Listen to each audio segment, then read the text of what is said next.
அனைவருக்கும் என் முதற்கண் வணக்கத்தை தெரிவித்துக் கொள்கிறேன். என் பெயர் இனி வாலண்டினா.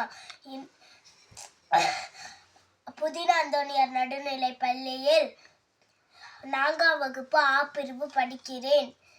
இன்று நான் சொல்லப் போற தலைப்பு பசுமையும் பாரம்பரியமும். இன்று நாம் மரங்களை வெட்ட நாளைய தலைமுறை நிழலை தேடி அலையும். வருங்கால சந்ததிக்கு மாசடைந்த சூழலை விட்டு செல்வது முறையோ?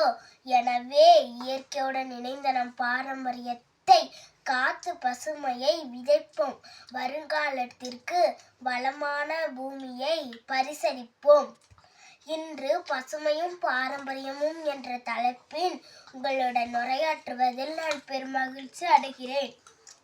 பசுமை, பாரம்பரியம் இரு வார்த்தைகளும் நம் வாழ்வில் இரு கண்கள் போன்றவை. பசுமை என்பது இயற்கை, சுற்றுச்சூழல் ஆகியவற்றை குறிக்கிறது. பாரம்பரியம் என்பது நமது வரலாறு, பண்பாடு மற்றும் முன்னோர்களின் வாழ்க்கை நெறிகளை குறிக்கிறது. இந்த இரண்டும் ஒன்றிணையும் போதுதான் ஒரு சமூகத்தின் உண்மையான வளர்ச்சி சாத்தியமாகிறது. பசுமையின் அவசியம்.